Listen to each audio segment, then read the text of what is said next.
can, by the way, and you put a hole in it, and you introduce a spore, a tiny packet of information. A spore has a genetic code, how to make an organism on it. You introduce that tiny packet of information into the can. What happens? What happens inside the can? It explodes with life. I mean, that's why if you go to a grocery store and you see a can and it's got a hole in it, don't buy it. Because, I've got some science experiments in my refrigerator, but you wouldn't want to eat them, okay? So the point is, as soon as you introduce this I factor information, we know, bam, it explodes with life. So if you test scientifically the first equation, and you test the second equation, actual observations in the lab, scientific observations, we know the second equation is scientific, it works. And again and again and again repeatable. And we know the first equation, tested 10 trillion times, it doesn't work. Now, you can speculate that sometime in the vast past, over long periods of time, it's maybe happened outside of the realm of observation, because scientists only live, maybe 70 years, and science has been around maybe 1,000 years or so. But you take it outside of the realm of observation now, it's really outside of the realm of science, because nobody's actually observed it happening. On the contrary, what we observe repeatedly is that the first equation doesn't work. Now let me ask, actually, this is important here, creation versus evolution. There are 3 laws of thermodynamics. I'm going to just talk about them briefly. The first law is that energy is conserved. That means the total amount of energy in the universe is the same as it was any time in the past. Energy is conserved. It can be converted from one form to another. Matter can be converted into energy, and energy into matter, but matter is actually potential energy. The second law is that order decreases with time. So, for example, if I have, it's called law of thermodynamics because it was discovered in heat transfer equations. If you pour hot water into cold water, what happens? The waters mix and they become lukewarm. So there's actually less distinction. It's only one state. It's all lukewarm. It's not hot and cold. There's no 2 different distinctions between them. If I have some colored water and some clear water, I pour them together. I was going to demonstrate, but I'm not going to do that for the sake of time. But it will become a mixture. It will mix, and you will have an incredibly difficult time trying to go the other way and separating the 2 kinds of water into hot and cold. That actually takes information. But the general law in thermodynamics is that order decreases over time. And then the third law, and that's for a closed system, because again, if you put information in from outside, then you're actually putting information in. That's changing the whole phenomenon. The third law is that at absolute zero, as you cool something down colder and colder and colder, you get more and more order. So in a crystal, if you cool it down to absolute zero, minus 475 degrees Celsius, or 0 degrees Kelvin, you will get the highest ordered state of that crystal. So what actually happens is the third law of thermodynamics means that the more energy you have, the less ordered it gets. The molecules heat up, they move around, they get more disorder. So basically, what you see is that in this first equation, energy is actually the enemy of information. The more energy you have, the less information you have. The more disorder you have. As you heat something up, it gets more disordered. So energy actually is the enemy of information. You have more information before you put the energy in. Energy degrades information. And we know that, of course, if we have a computer and we heat that computer up, or we put a lot of radiation on the computer, it's going to decrease the amount of information that's on your disk. The same thing with time, by the way. Time is the enemy of information. The second law says the more time you have, the less information you have. It doesn't create information, it destroys information. So the longer that things are around, the less information they have. So all these laws actually really go against the first equation. So now I'm going to talk a little bit, and I'm going to end with this. What about a program? The definition of a program.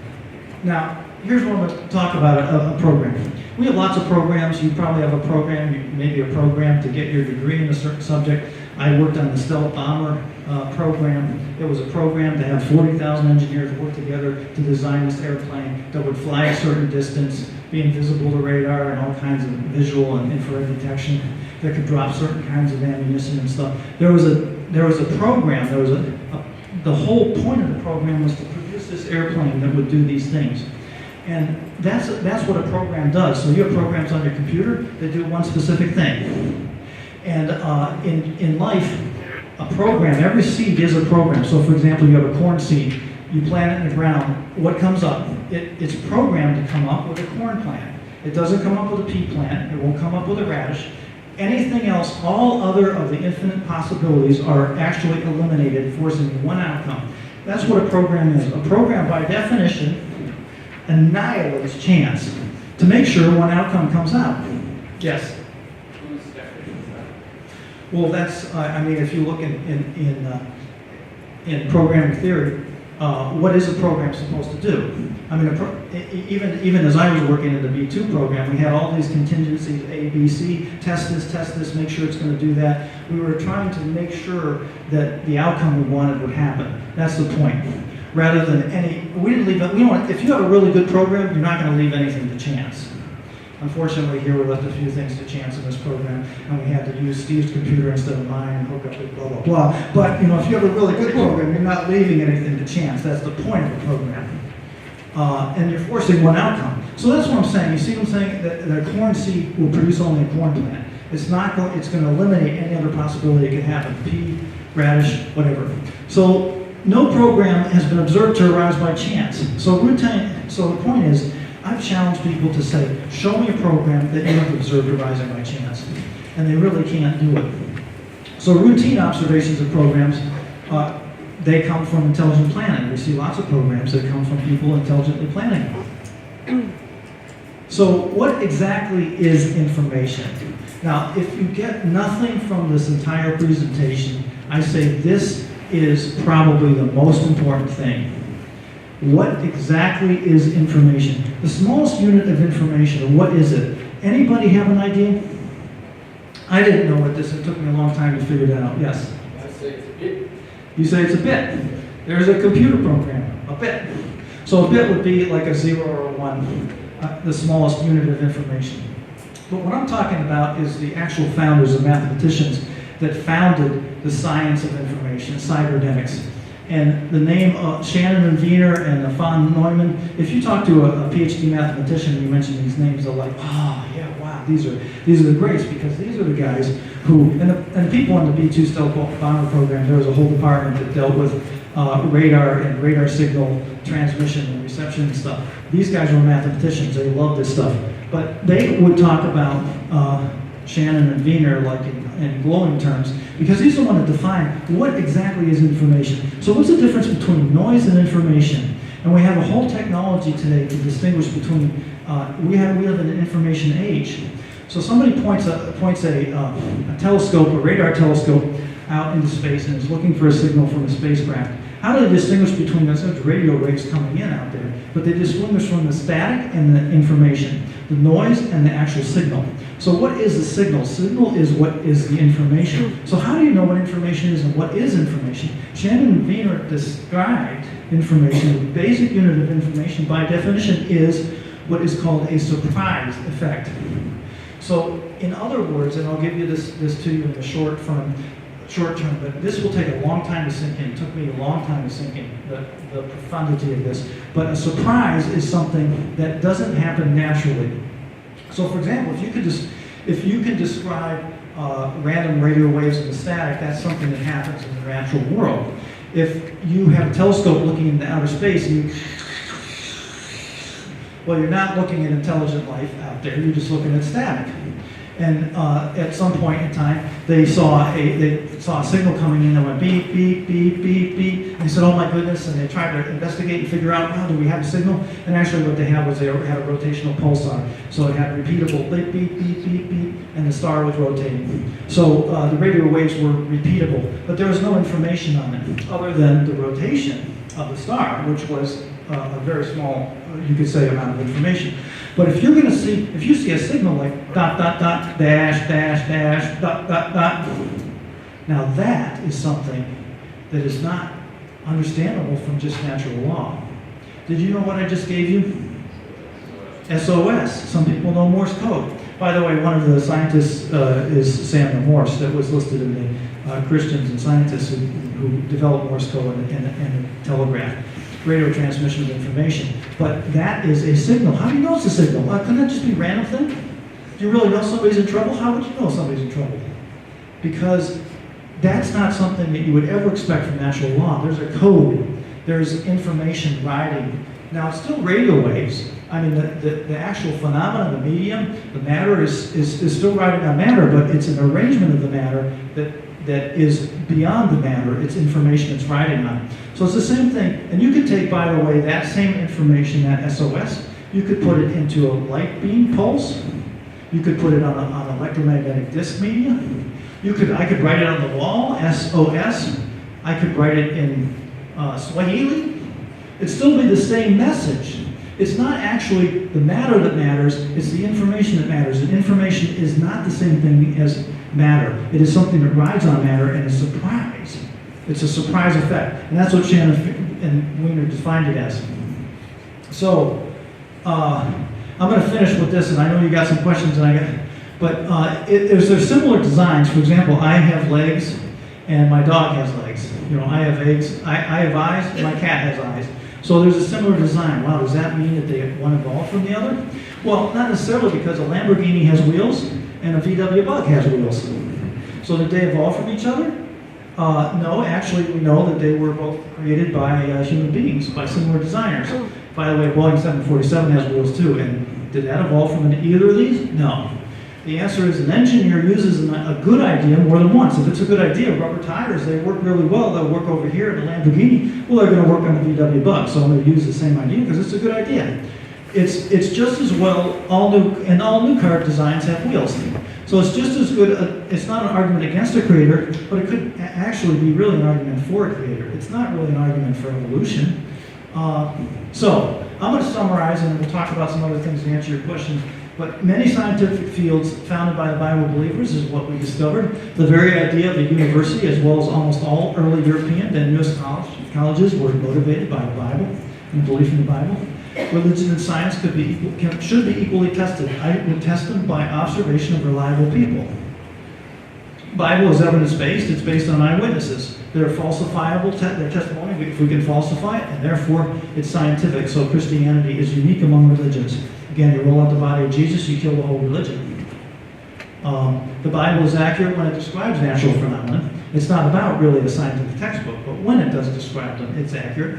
Miracles are scientific, quote unquote, if supported by reliable observations. Just like anything else you look at, just because we don't understand it, if we observe it, it's still scientific.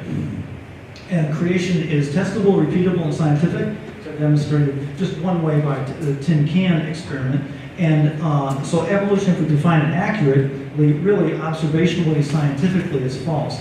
Now you can put it outside of the realm of science and say, well, it takes 500 million years, so you can't prove me wrong. But that's not scientific because you're just taking it out of the realm of observability. And creation is actually scientifically accurate if we define it correctly. Information added to matter that's coming from somewhere else, then you do get life out. So that's it. And now we're going to take questions. The next one we're going to do is the Bible historically reliable. I'm going to look at it legally, historically, examination. I'm just going to take the standard techniques of examining anything. Abraham Lincoln, did he die in Ford's Theater, or did he die of pneumonia in Nebraska? You know, that's a historical question. I'm going to take those same approaches and apply it to the Bible next time. All right. Now we're going to open it up for questions. And thank you very much. You've been a great audience, and I welcome your questions. Anybody? Yes. What's your name, by the way? Kamar. What? Lamar? K-E-M-A-R. What was that? Kamar. Kamar? Yeah. Kamar. Yeah. You said that the Bible, the natural phenomenon in the Bible is scientific. Yeah, so when the Bible is actually talking about something scientific, natural phenomenon, it is accurate, yes. I'll give you a verse. In Genesis, in the beginning, when God said, let there be light, in the third verse, then he went on to say, on the fourth day he created the sun. How could he create the light before he created the sun? The sun, when in this universe, the sun is what provides us with light. Excellent question. Thank you. Come on, right? Yes. Thank you. Excellent question. I'm glad you asked that question. Good. You're thinking. Good. So let me answer that. This question, I'll just repeat it in case you didn't hear it, is that since the Bible says in Genesis that God created light on the first day, and then actually on the fourth day he created the sun, how can that be scientific? Because we know light comes from the sun, right? For the planet. Is that accurate? Restating your question. Okay. So here's how I understand that. Remember when we talked about matter plus information equals light? Well, there's another equation in physics. We know from Einstein that energy equals mc squared. Anybody heard that equation before? E equals mc squared. Do you know what that means? That means that if you take matter and you blow it apart and you create pure energy, like you do in an atomic bomb or an atomic reactor, you take a minuscule amount of that plutonium or that uranium atom, and it decreases by a very slight amount in weight, and that amount of mass turns into pure energy. Now, so that's demonstrating Einstein's discovery of E equals mc squared. And the energy is incredibly large compared to the small amount of matter. That's why mass times the speed of light squared makes it enormous. But the thing is, going from matter to energy is a decrease in order. It's an increase in entropy. So remember the second law? Things go from order to disorder. If you blow that atom apart and you disperse the energy, boom, it goes everywhere. It goes out into space. You're going to have a very hard time getting all that energy corralled back into making that atom again, because that's the direction that things naturally go in the world. They go downhill in information. You're never going to put that back together. But what you've done is you've just taken a tiny bit of information and destroyed it and dispersed the energy out into the universe. So the thing is, you can make new forms of matter. You have to be very careful, very specific, with a specific amount of energy in, and sometimes these transitory, when you see the periodic table, you'll see some of those elements that are filling in the bottom of the table. Those things only last a fraction of a second because they're unstable. People make them in the lab by shooting minute amount of energies at other heavier atomic particles to create those for a very, very fraction of a second. You have to actually put in information. So matter is actually that equation of energy plus information. So matter is really energy. Light, you could say, is energy. It is energy. So matter is really energy plus information. It's energy plus mathematical formulae, the Schrodinger wave equation. It's energy organized into an atomic structure. It has more structure. It has more information involved. So really, you're going up the equation. You're adding information to light to get matter. So what God did was He created energy first. It really fits the science. This is what we know about science in the modern age. Is God, just like He added information to matter to make life, in the beginning He made energy, and energy in the universe is constant, we know from the first law, and then He added information that organized it and made matter out of the energy. Now, can God make energy first, and can He have energy coming in and design it so that it's coming in before He makes the light bearers? He can do that. But it fits the formula of it takes intelligence and planning and man and organization to make the matter out of the energy. So it actually fits. It actually fits the science. Do you see what I'm saying? He didn't say energy. He specifically said light. Right. He said light, but he said light. Right. He said light. What is light, though? Light is just a physical wavelength that we humans could observe. That's light.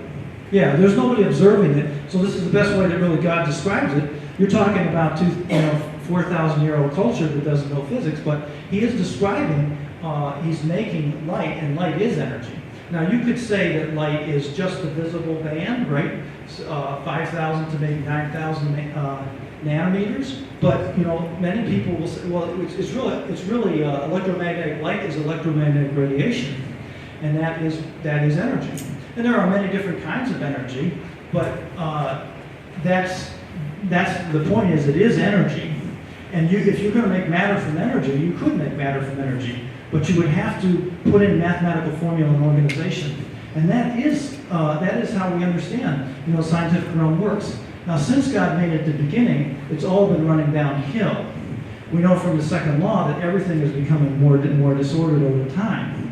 So that if we'd been around an infinite amount of time, then we wouldn't be here. because the whole universe would have degraded into chaos. And it would just be some big uniform soup without any information in it. But since I'm talking, the universe can't be infinitely old, according to the scientific laws that we know. But when God made it, He was doing something different. He was starting from the beginning and just putting information in, ramping the order up. Anyway, just your question in the back there. I was kind of confused. You showed the two equations, the evolution of the creation one, and you said that the energy and time are enemies, quote unquote, of information. But wouldn't it be kind of limiting if you're not kind of thinking about where that information came from? But you can use the energy and the time to figure out, okay, what happened before just getting this information. And this is what happens with our daily lives. Just taking information as it is kind of limiting it itself, because you want to know what's happening before that, where it came from.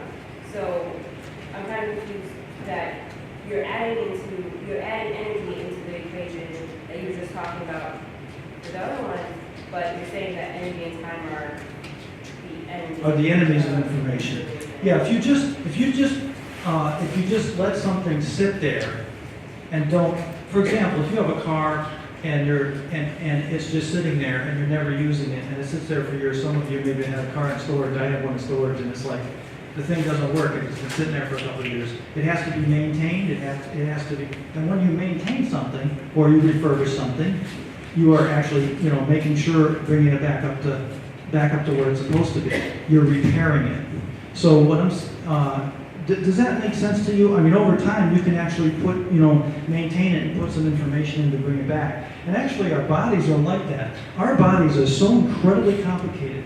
By the way, even a single cell is so incredibly complicated. The man I mentioned, von Neumann, famous mathematician, he made calculations to figure out, what if you were to make a machine that you could send out into space and make this machine so it could reproduce itself. It could make other machines just like itself. He figured out the amount of information from a numerical standpoint that you would have to do that, the amount of bits of information. I don't know how to do this, very complicated mathematics. But then he said, well, it would be so complicated that it would just break down instantly. So what you would have to have, now you have to have another level of information to basically diagnose where the breakdowns were. And then you would have to have another level of information incredibly high on top of that to be able to repair the things from breaking down. So he called it the von Neumann machine, a self-replicating machine. But it would be, theoretically you could do it, but it would need an enormous amount levels of information. Now interestingly enough, life, that is what life is. Do you know that your genetic code has, every time it replicates, I think it has like 1 million mistakes, which is not many for the huge size of the genetic code. But your body has mechanisms that every cell has these mechanisms and these incredible machinery that diagnose when a mistake is made and repair it. It's amazing. It just happens instantly. So your body is constantly being repaired, constantly being prepared. And if you get a cut in it, stuff it repairs. So over time, but that repair, that information to make those repairs, that information in the first place has to be there. So does that answer your question, or did I just do a long answer to? I'm so confused on why energy and time are... Why they're enemies of information? Because you still need them to get that information. Like, I'm not sure if you were using energy and time parentheses equals I, or... No, what I'm saying is information is something that is different from energy and time. So somebody who's an intelligent being like myself, I can put information into something. I put information into the computer and into the slides to communicate something. So I actually use my intelligence to put that in.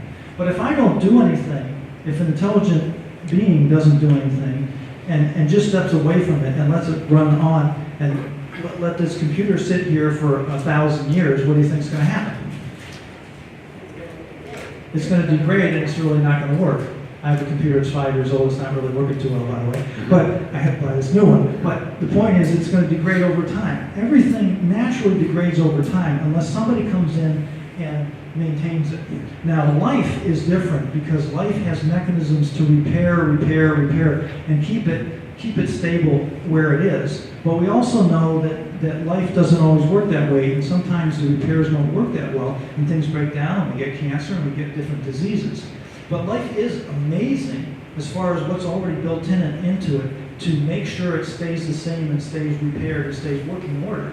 But it doesn't, yes? Sorry, but if you're putting information into something, you're using your energy and your time to put in the energy, or put in the information. Well, yeah, we live in space and time, so we live in a four-dimensional world, and so we live in matter, space, and time, and that's the place that we operate. You're right. So we are operating in time and space, but nevertheless, it's not the time and space that matters; it's the information that we may take time to put in, because that's what we live in, time and space.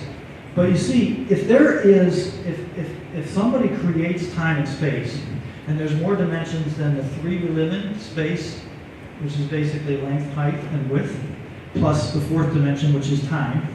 So if any of you study physics, everything is defined by the four dimensions. M equals, force equals mass times acceleration. Everything in that equation is length over distance. You know, it's a dimension over a time. Everything's defined by those four dimensions. So if there is somebody who is outside of space and time, and I think I have a slide too. Maybe I'm going am I going beyond the question, or I don't know if I'm explaining. What's that? Okay, we'll go to somebody else, but I don't know. Let's see. Okay, here we go. Here's Edwin Abbott. He wrote this Flatland, Romance of Many Dimensions. Now he talked about how there was this fantasy about these beings that lived in a linear world. They didn't know nothing about two-dimensional reality. And then these beings that lived in a two-dimensional world, and they knew nothing about the third dimension. And all of a sudden, a sphere would intersect in their dimension that was two dimensions, and it seemed to come out of nowhere. All of a sudden, there was a circle in their world. Where did it come from? It came from nowhere. It came from the invisible realm. But what happens is he's explaining is that a sphere intersects a two-dimensional world, and it looks like it comes out of nowhere. So if we live in four dimensions, what if there are more dimensions than the four that we live in? And many famous physicists believe that there are many more dimensions. Even Stephen Hawking says there's at least 11 dimensions to reality. If there are other dimensions beyond the four, then it would appear that things come from the other dimensions, are put in our dimension. How long would it take to go from infinite dimensions, let's say where God exists, into our four dimensions? How long would it take to put information into our dimension? Anybody have an idea? Well, it appears instantaneously. It wouldn't take any time, because it's coming from a timeless or an eternal realm, and it's intersecting into our dimension, and it would happen instantaneously. It wouldn't take any time at all. So this idea that it takes a long time to create, it would have taken all this time. I think God took 6 days because he just wanted to take 6 days. He didn't take 6 days. But he set up there's some reason he thought he made 6. But it wouldn't take any time. If I was in eternity, I had all the time, I think about the things, I think about what I want to do, I put it in, and the instant I put it into reality, I put it into space and time, it appears in space and time. So it really necessarily wouldn't take any time. Does that kind of answer your question a little bit? Kind of? I'm trying to understand your question. Anybody else? Yes? To me, with creation and evolution, it seems like you're kind of comparing apples and oranges. Granted, as both are fruits, both are refer to something that's being created as new. But with evolution, I feel like it's something new created from something old, but with creation, it's something new created from virtually nothing, I guess, as God would create from nothing. And from what I understand, evolution is empirically accepted and proven through different correlational studies and breeding studies, rats and mice and all that kind of stuff. But it's not. As I've defined it, new information, as I defining it that way, it's not. What actually happens is the kinds, like for example, a rat. What the genetic code in a rat is designed, and all the machinery of the rat is designed to preserve the species the way it is. So for example, we're afraid in this day of radiation, of getting radiation poisoning or something happening. Do you know what the biggest risk is, even before you get sick and ill and diseases that would happen to you and people who work with radiation early on? What happened to them is, the biggest risk is they became sterile. Because if you have enough mutations in your genetic code that your cell can't repair, what happens is you can't reproduce. And what the whole mechanisms of the cell are to try and repair it and correct everything so that you don't become something other than a rat. A rat stays a rat. And if it drifts too far, just a slight bit outside of what the design of the rat is, it'll become sterile. So really, what natural selection actually does is that it eliminates any kind of genetic drift. It eliminates the genetic drift. So that if you start drifting too much, you won't be able to reproduce. And so it really maintains the genetic pool, the integrity of the genetic pool of the kind of organism, like a rat or something. That's actually what we see observed. The idea that things change and new information comes and a rat becomes something other than rat, becomes a monkey. That is not scientifically observed. Do you understand what I'm saying? What we see more. I can see that one species doesn't become a different species. Correct. But evolution, as far as passing on traits go, like the ability to be able to go through a maze with ease, that has been seen. Certain traits like that. Yeah, but what happens is those are traits that are already there. So you have a lot of diversity. Your genetic code is so huge. There's a lot of diversity in it. So, for example, the genetic code for human beings, all human beings come from original to human beings, or very few human beings. The human beings on the planet come from a very few, maybe even two. Even evolutionists would believe that the first humans, the first actual humans, we all come from those. But the point is, there's 7 billion people on the planet, and there's a lot of variation from the first two human beings. There's a lot of variation, just like in dogs. The first wild dogs is a species of wild dogs. You can genetically breed and separate and get out traits of dogs. You can get a little poodle and a Great Dane. I have 2 German Shepherds, and my friend has this little Chihuahua. It's like you can get this incredible variation in the genes already. But if you take them all and throw them together and they randomly breed and stuff, what you get is a mutt, right? But if you take a bunch of mutts and you start, selectively breeding them, then you'll separate out the traits. But see, that's what Gregor Mendel, who was, by the way, believed the Bible. He was a monk in Austria. He discovered the science of genetics. He found that out with pea plants. He bred them to make pure pea plants, and then he found out there's a specific formula, mathematical, about the genes and how they work. So you can through successive generations, kind of select them. But if you just leave them be, they all become similar gene pool, like a mutt would become. Yes. Do you understand that you just described evolution Yes. with the dogs? Yes. Well, what I described with the dogs is selective breeding. Yeah, I know it's artificial selection, but it's What's that? See, that's why it's important to define what I mean, what evolution is, the definition of terms. Because I don't define it as change through time. Like I said, I changed my clothes this morning, right? And if I selectively breed a gene pool, I can select out certain traits, and then I can leave them by themselves, and they'll go back to the general, sort of the general mutt population.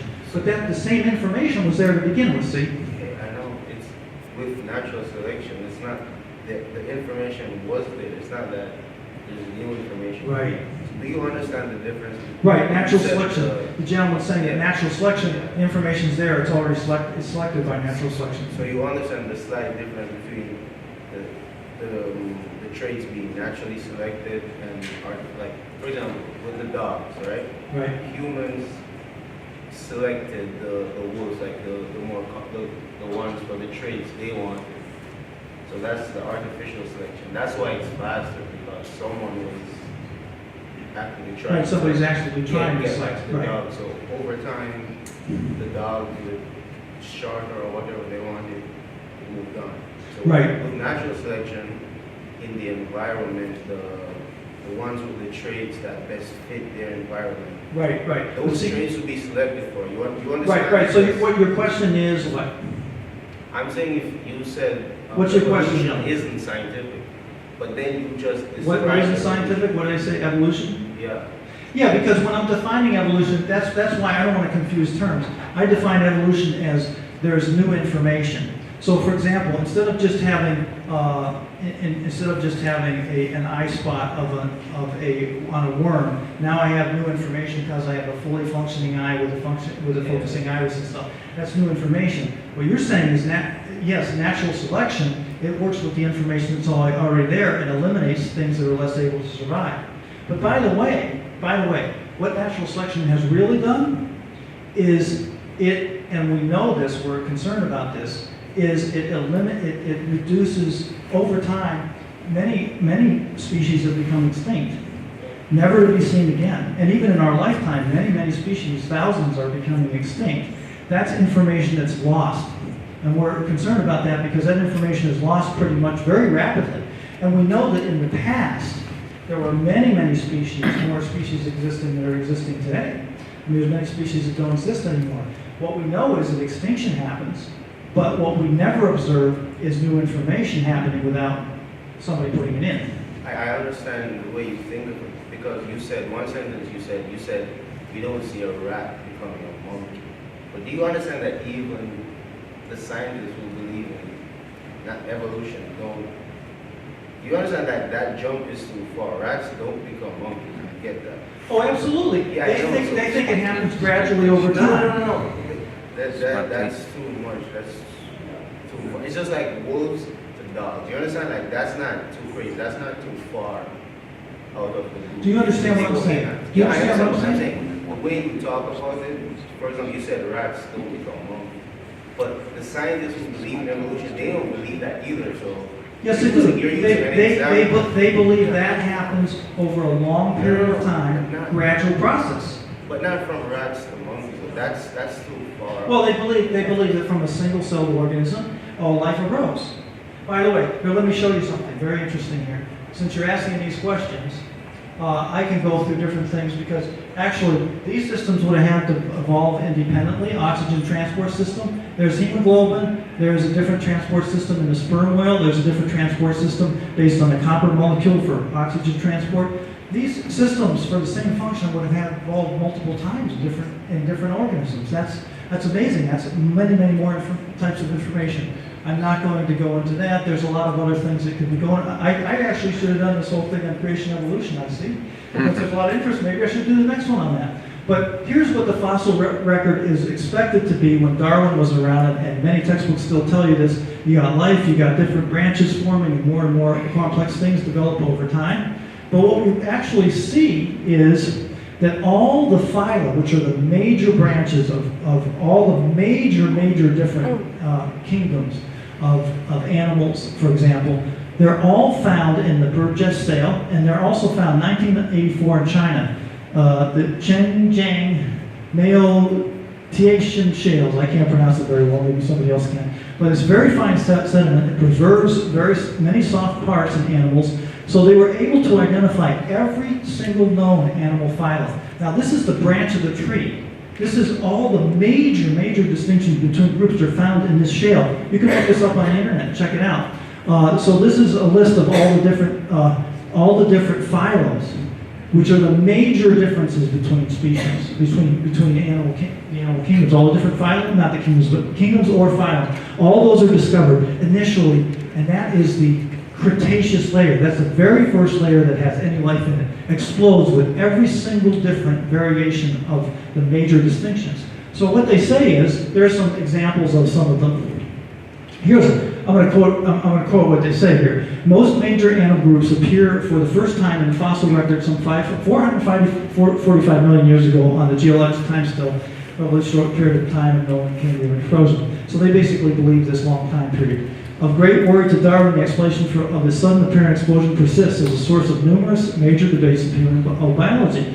While some scientists believe there was indeed an explosion of diversity, the so-called punctuated equilibrium theory,